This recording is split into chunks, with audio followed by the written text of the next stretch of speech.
ආයුබෝවන්. So in this lesson, we are going to have a look at book 11, right? Test 3, which is focused for academic students. Now, before we discuss the answers for the reading test, I'd like you to do the paper. So you will have to time yourself for 1 hour and then answer all the 40 questions. At the end, when you finish, let's have a look at the answers. Off you go, Book 11, Test 3, and this is mainly for the academic students. Alright, so I think you would have completed the test by now. Let's have a look at the answers. Right, so here are the answers. I'd like you to mark it. Check for spelling and grammar errors. If the spelling is wrong, you need to mark your answer wrong. If your answer is grammatically incorrect, still you will have to mark your answer as wrong. Okay? Tea, real, women, royalty. Currency, paper, wool, monks, not monk, monks, plural form. Nylon, false. True, false, not given. Then we have reading passage 2, questions number 14 to 26. False, true, not given, true, false. G, C, A, E, speed, planes, bottlenecks, right? Next one, you have to write corridor or you can write passageway. You don't need to write both, it's either answer. Passage 3, questions number 27 to 40. D, B, G, C, B, E, A and F, right? And the last bit, carefully go through the spellings, right? Beginner, N-N-E-R. Arithmetic, so you can see the spelling here, arithmetic, right? Intuitive, check the spelling, lots of I's are there, I-N-T-U-I-T-I-V-E.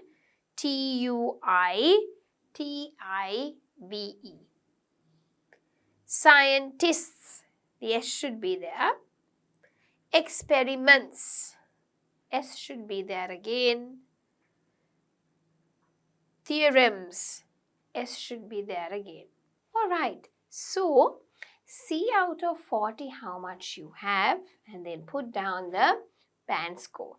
If you can't remember the band score, we did it when we were doing the reading first lesson for the advanced level. We had a look at it, right? So please go and see that and put down your score. Right, so let us have a look at the answers, right? Passage 1, the story of silk. Questions 1 to 9, complete the notes below. So para 1, 2, 3, 4, 5, right? So these are the 5 paras. Around 3000 BC, according to legend, right?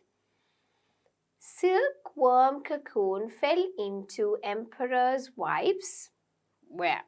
Oh, where exactly? Emperor's wife invented something to pull out silk fibers. Right. So our key words are 3000 BC according to the legend, right? Fell into what? Emperor's wives what? So let's have a look at these keywords and focus on it. And then what did she invent? Go to the first para and see. The writer says, legend has it that it was Lei Tuzu, wife of the Yellow Emperor, ruler of China in about 3000 BC, who discovered silkworms. It just so happened, while she was sipping some tea, one of the cocoons that she had collected landed in the hot tea and started to unravel into fine thread. So the silkworm fell into where? The emperor's cup of tea, right? So here it fell into emperor's wife's tea. And then she saw that it started to unravel into fine thread. She also devised a special reel to draw the fibers from the cocoon into a single thread so that they would be strong enough to be woven into fabric. So what did she devise means invented. What did she invent? She invented a special reel. Invented a reel to pull out the silk fibers. Only blank were allowed to produce silk. Only who was allowed to produce silk. In the second para, it states, originally silkworm farming was solely restricted. Solely restricted means it was only for them. Who was it for? Women. So this is your answer. Only women were allowed to produce silk, and it was they who were responsible for the growing, harvesting and weaving. Only blank were allowed to wear silk. First question, question number 3 was allowed to produce silk. But in the next question, only they were allowed to wear silk, okay? Only wear silk. Go to the second para and see. It states, silk quickly grew into a symbol of status, and originally only royalty were entitled to have clothes made of silk. Not everyone could wear silk. Because it was such important, prestigious, right? It was a symbol of status.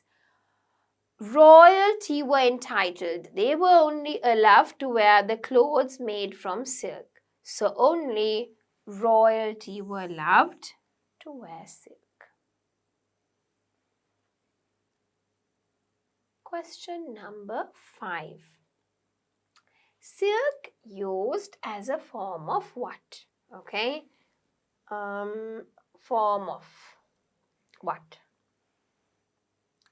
In the second para, the writer says, sometime during Han Dynasty, right, which is 206 BC, silk was so prized that it was only used as unit of currency.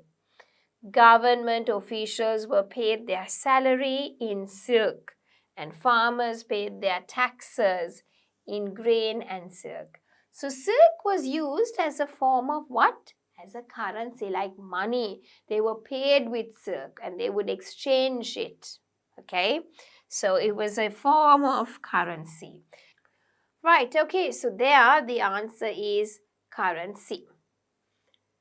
Okay, moving on. Question number 6.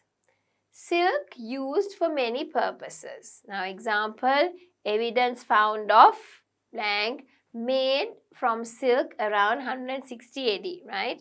So 168 AD and skill used for many purposes. What?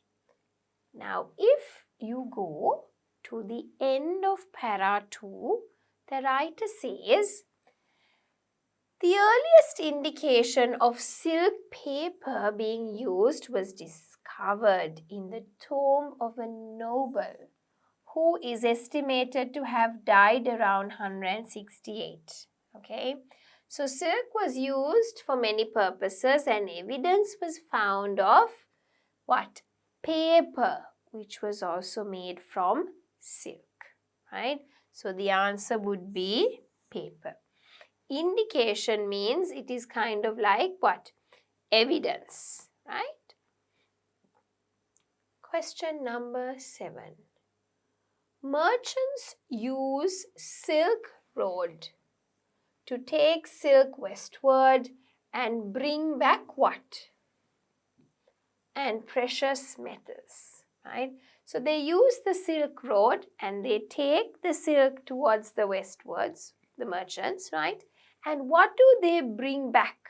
They bring two things, one and precious metals. So what is that other thing that they bring? Let's go to para 3 and see.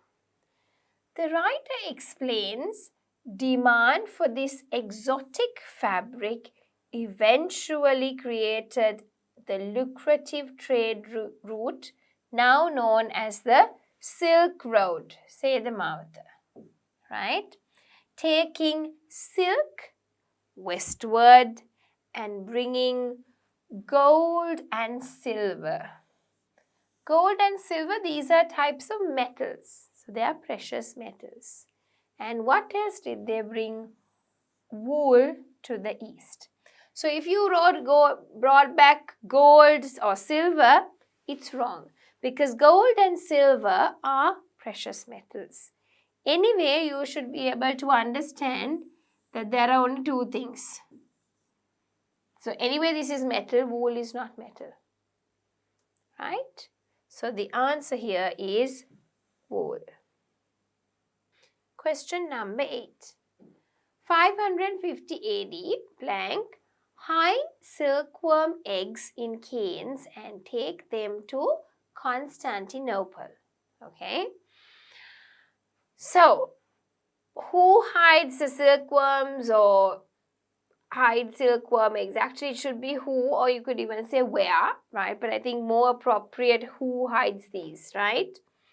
So 550 AD, hide eggs in canes in Constantinople. In para 4, the writer indicates that according to another legend, monks working for the Byzantine Emperor Justinian smuggled silkworm eggs to Constantinople in 550 AD. Concealed inside, concealed means hid, right? Inside hollow bamboo walking canes. Hide silkworm eggs in canes and take them to Constantinople. Who does that? Monks. Okay, so plural form. Next one, 20th century. Okay, blank and other man-made fibers cause decline in silk production. Okay, so 20th century, man-made fibers, decline in silk production. Okay, in the last para, if you go, it says the 19th century and industrialization saw the downfall of the European silk industry. Then, in the 20th century, new man-made fibers such as nylon started to be used in what had traditionally been silk products such as stockings and parachutes. So what happened? Towards the 19th century industrialization, the Europeans saw that this silk was going nowhere. So, by the 20th century, they started with the man-made fibers such as nylon.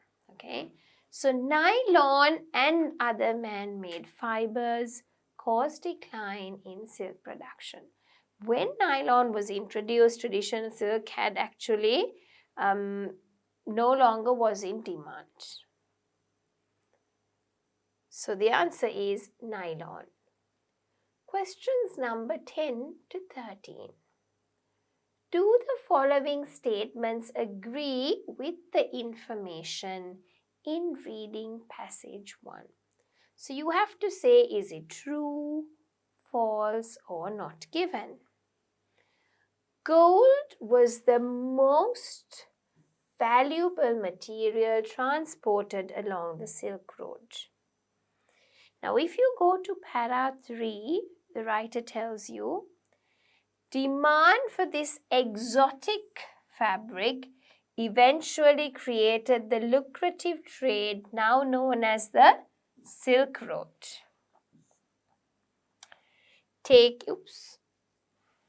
Taking silk westward and bringing gold, silver, and wool to the east. It was named the Silk Road after its most precious commodity. Commodity means material, precious means valuable, which was considered to be worth more than gold. So gold is not the most valuable material, right?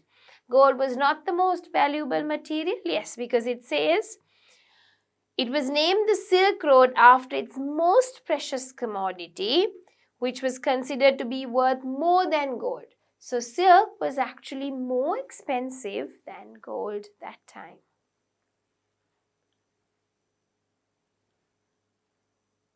Most tradesmen only went along certain sections of the Silk Road. Okay, tradesmen went along only certain sections. Now, if you go to the end of para 3, the writer states, the Silk Road stretched over 6,000 kilometers from eastern China to the Mediterranean Sea. Few merchants traveled the entire route. Goods were handled mostly by a series of middlemen, right? So most tradesmen only went along certain sections, right? Few only traveled the entire route. Goods were handled mostly by middlemen. So what means that? What does it mean? What does it mean? This means that the Silk Road was too long for the merchants to travel and only certain sections were obviously used, right? So the answer is true.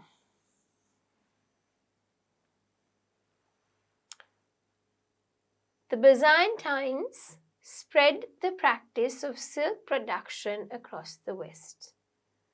If you go to para 4, the writer says, the Byzantines were secretive as the Chinese. However, for many centuries, the weaving and trading of silk fabric was strict imperial monopoly.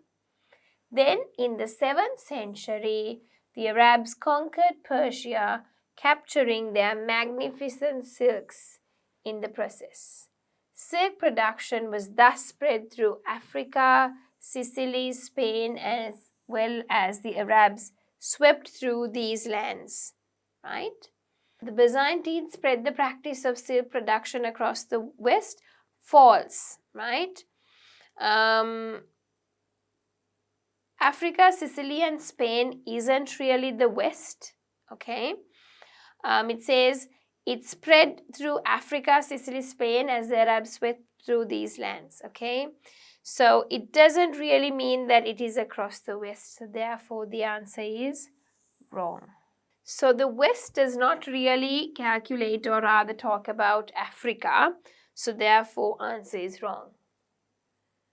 Silk yarn makes up the majority of silk currently exported from China. Silk yarn, majority exported China. In the last para, the writer says, in more recent decades, that is, currently, China has gradually recaptured its position as the world's biggest producer and exporter of silk and silk yarn. Okay, so whether silk yarn makes up the majority of the silk currently exported from China, we don't know. It says that they are the world's biggest producer and exporter for silk and silk yarn, but makes up the majority of silk currently being exported from China? That we don't know. So therefore the answer is not given. Passage to Great Migrations. So you have animal migration and Arctic tern, but migration is a complex issue. But daily vertical movements, dingle is an evolutionary human behavior. However, conservation scientists. Okay. So here you can see each para. So there are 7 paras here. So when I refer to the para number, you know which one I am referring to. Do the following statements agree with the information given in reading passage 2? Local gulls and migrating Arctic terns behave in the same way when offered food. So local gulls, a type of bird, migrating Arctic terns, right? They behave the same way. Let's have a look at para 2. The writer says an Arctic tern on its 2000 kilometer flight from the extreme south of South America to the Arctic Circle will take no notice of nice smelly herring offered from a bird watcher's boat along the way. While local gulls, while means, however, on the other hand, will dive for such handouts the tern flies on. So remember, the migrating Arctic terns, they don't go down for the food, but the local gulls do. So therefore, they behave in the same way, false. One behaves differently than the other. Experts' definitions of migration tend to vary according to their area of study. Okay, so experts' definitions of migration vary according to their study. In para 3, right, the writer indicates that but migration is a complex issue and biologists define it differently depending on what sort of animals they study. So migration tend to vary. Yes, it varies differently depending on their area of study. Very true. Therefore, the answer is true. The next one. Very few experts agree that the movement of aphids can be considered migration. Okay? So few experts agree movement of aphids can be considered migration. Aphids are referred in para 5. Among experts, we only know that dingle and berger have different definitions of migration. Right? In the passage, the writer does not mention whether very few experts agree. The movement of aphids can be considered migration, but we don't know if it is a very few experts who agree or the majority. We don't know, right? So therefore, I would say the answer is not given.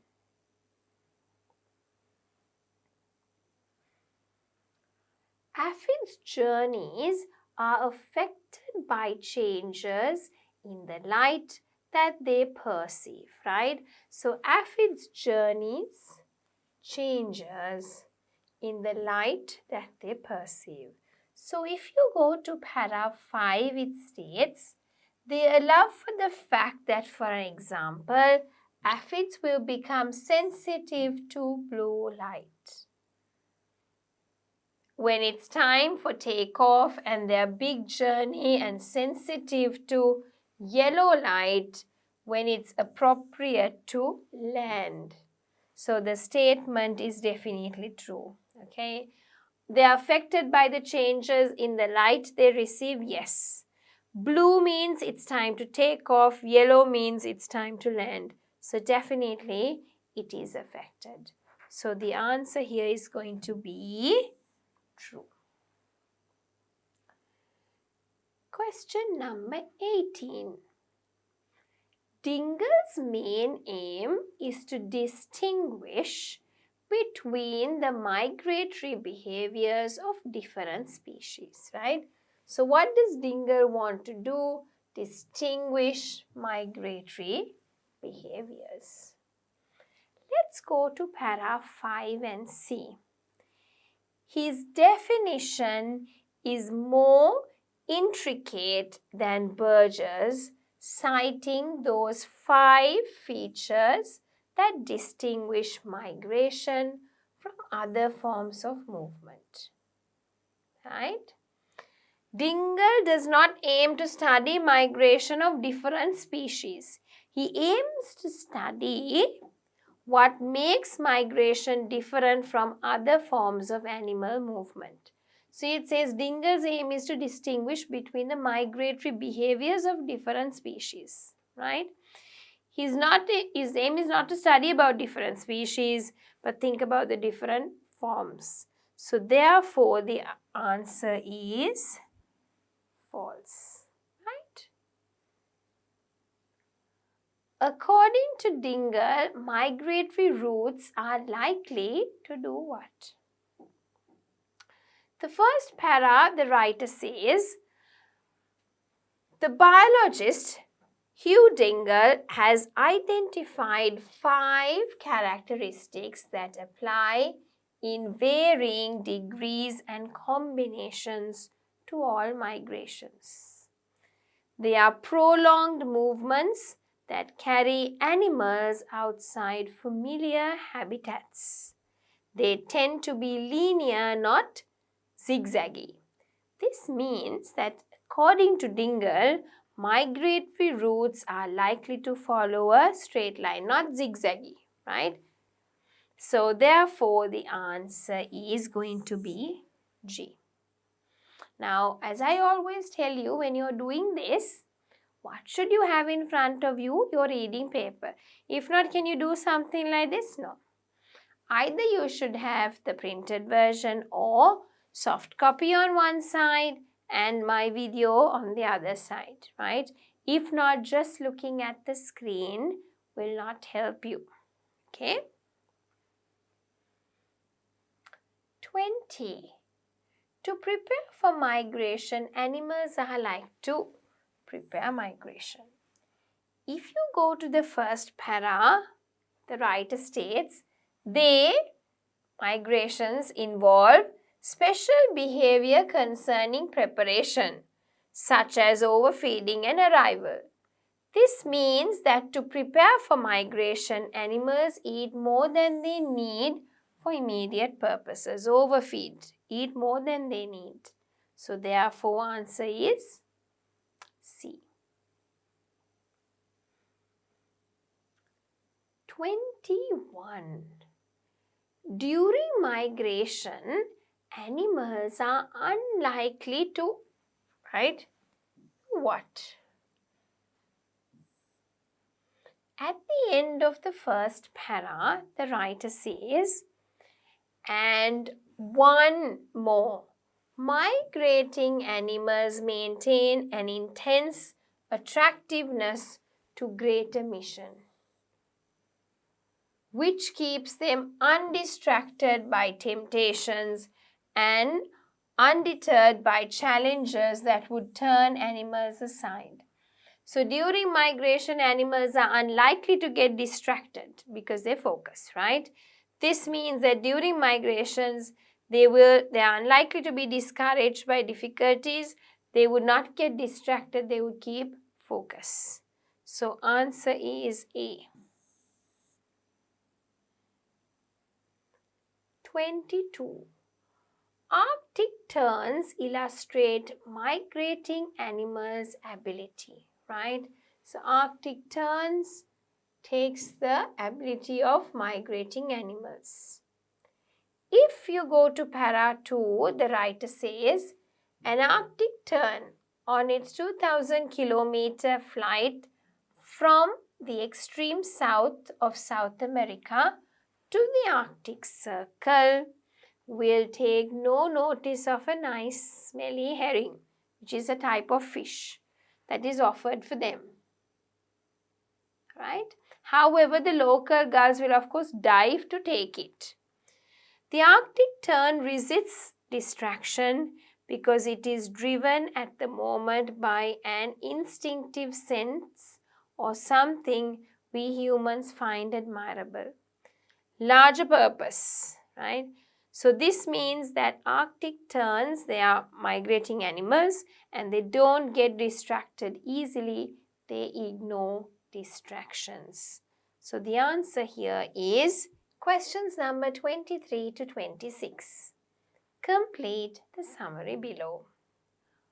Pronghorns rely on their eyesight and something to avoid predators, right? So pronghorns, they rely on their eyesight to avoid predators. Now, if you go to para 6, it tells you pronghorn dependent on distance vision and speed. Keep safe from predators. So eyesight is distant vision. What else do they rely on? Speed. Okay, so eyesight and speed. Question 24.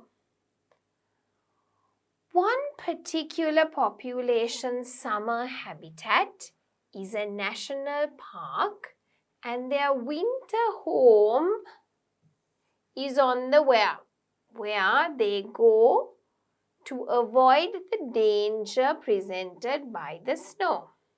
So where is it, right? Again in para 6 they state, if they means pronghorns, can't pass through again in autumn, escaping south onto those wind-blown plains, they are likely to die trying to overwinter in the deep snow. So one particular population's summer habitat is a national park and their winter home is on the where? Plains, where they go to avoid the danger which is by the snow, right? So the answer is plains. However, their route between these two areas contains 3 what? Okay, this 25, the gap. In para 6, it states, these pronghorns are notable for the invariance of their migration route and the severity of its constriction at 3 bottlenecks, right? So their route between these two areas contain what? 3 bottlenecks, right? So the answer is bottlenecks. Very clear. One problem is the construction of new homes in a narrow of land on the pronghorn's route. So construction of new homes in a narrow that should be our keywords. Rather, those should be our keywords. At the end of para 6, the writer says, at one of the bottlenecks, forested hills rise a form, leaving a corridor of open ground only about 150 meters filled with private homes. So one problem is that when we construct new homes in a corridor, the land on pronghorn's route, Okay, so the answer should be corridor. Passage 3. Preface to how the other half thinks. Adventures in mathematical reasoning. Questions number 27 to 34. Which section contains the following information? A reference to books that assume a lack of mathematical knowledge. Books lack mathematical knowledge. Let's go to para D, where the writer explains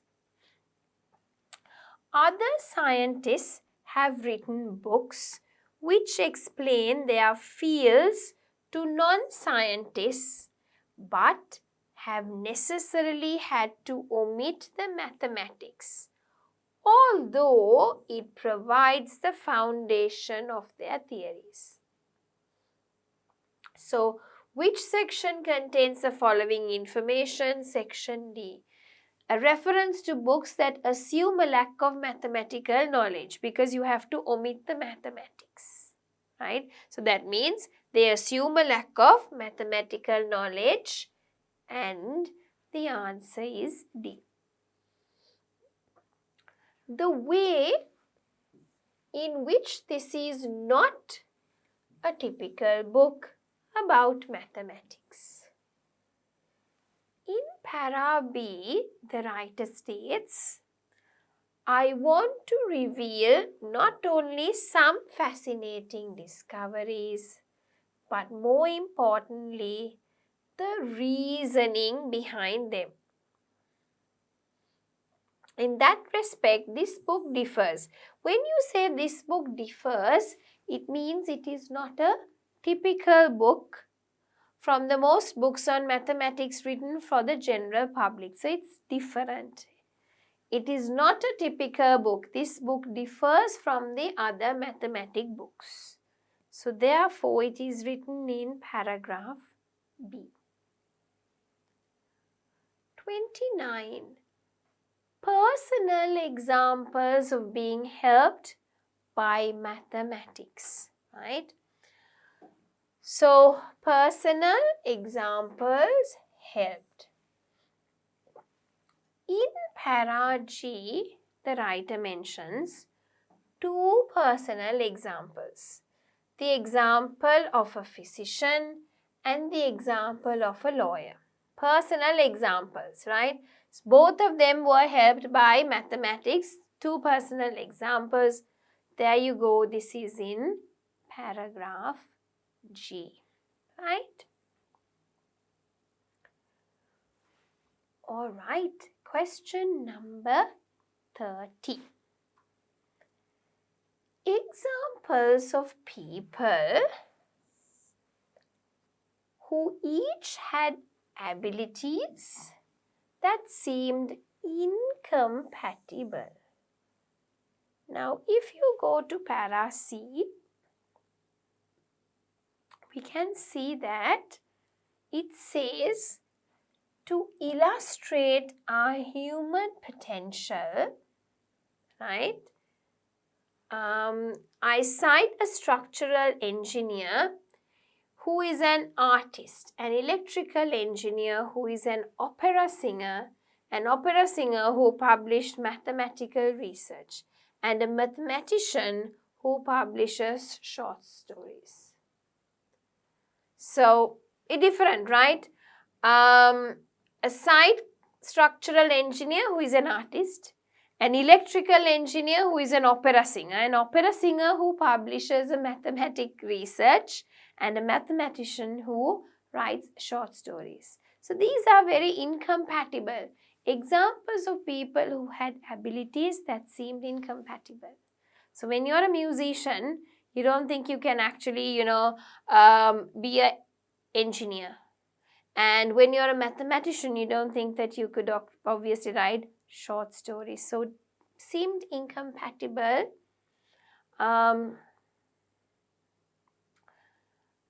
That would be in para C.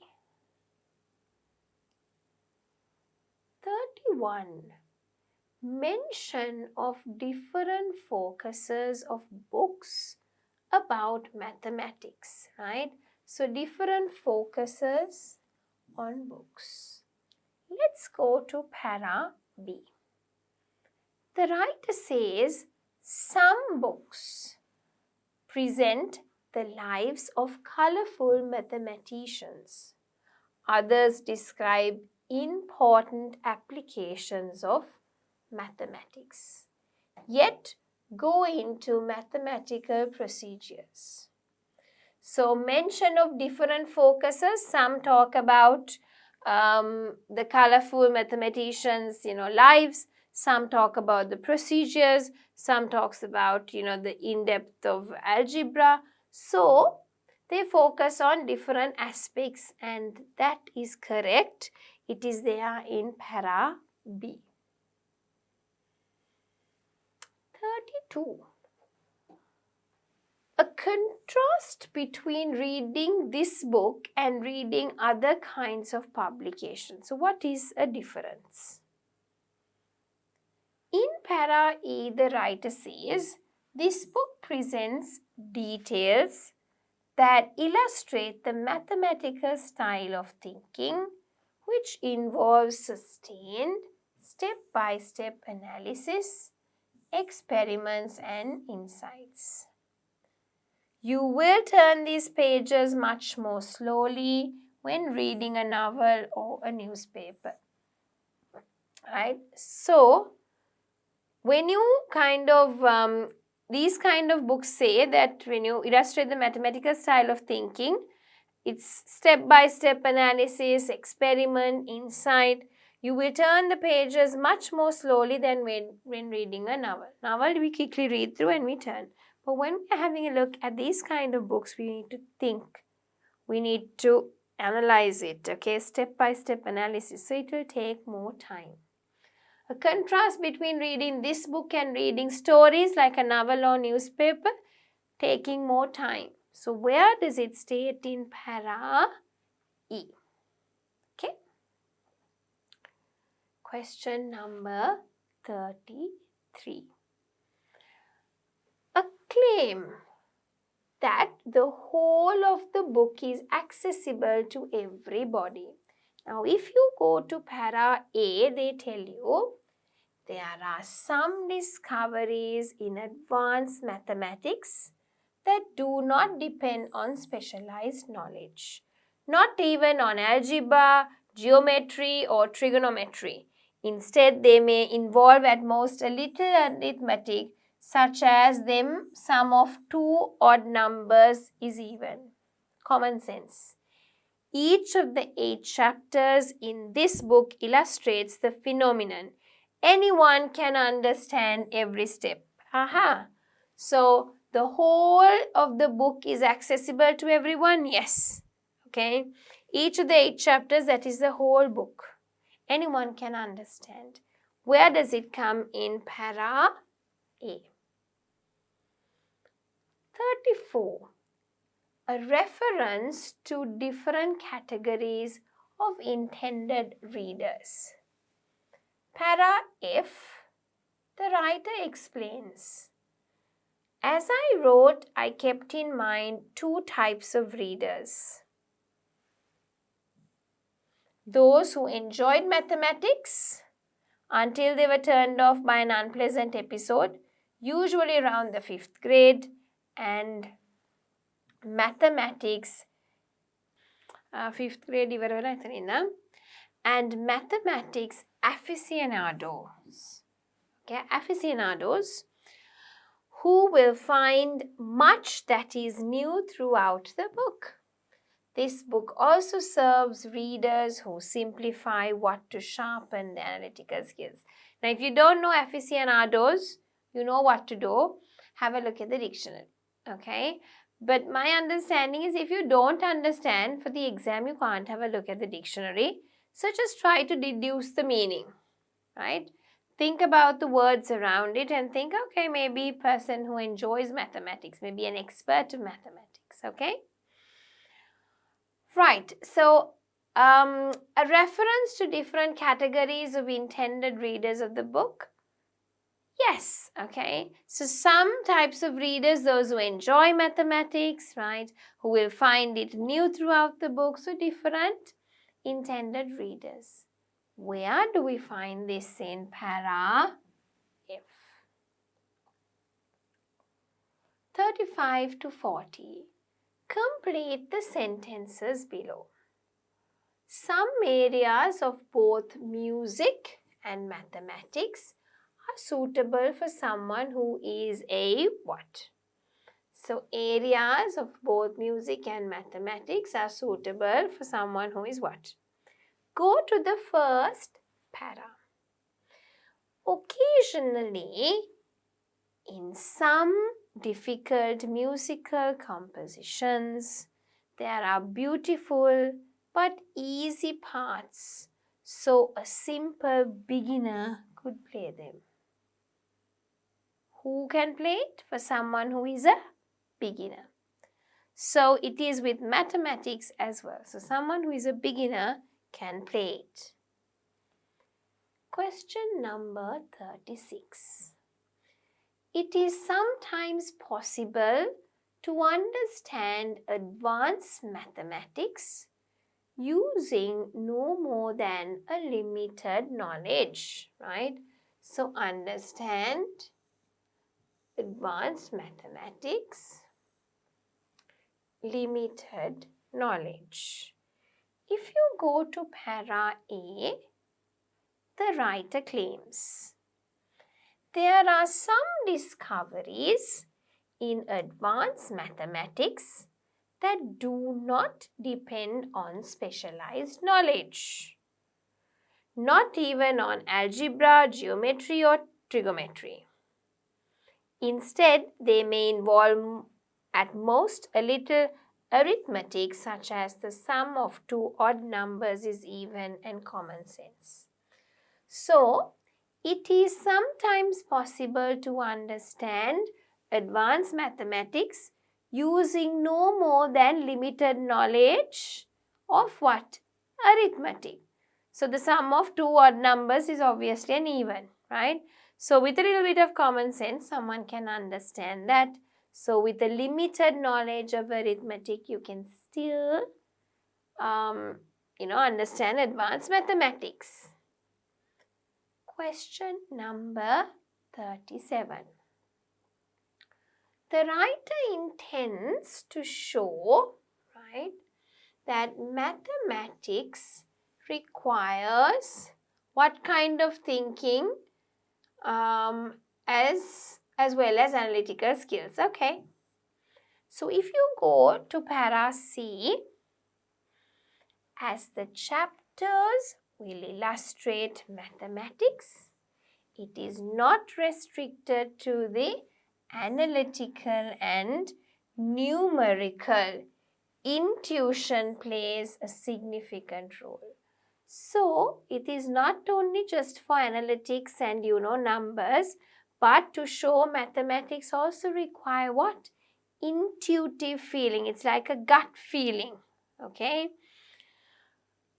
As well as your analytical skills. So, therefore, answer is intuitive. Some books written by who have had to leave out the mathematics that is central to theories, right? So, if you go to para D, the writer says, other scientists have written books to explain their field to non-scientists but have necessarily had to omit the mathematics, right? So, who has written it? Scientists have written to leave out the mathematics part and to focus on their central theories, right? So, therefore, answer is going to be scientists. We're nearly coming to the end. Question number 39. The writer advises non-mathematical readers to perform what while reading the book? Now, if you go to para E, the writer argues that still non-mathematical readers can go far in understanding mathematical reasoning. It may help to have a pencil and paper ready to check claims and carry out experiments. Okay? So, the writer advises that non-mathematical readers to perform what? Experiments while reading the book. Carry out means perform. So, very clearly, what should you perform? Experiments. And our last question.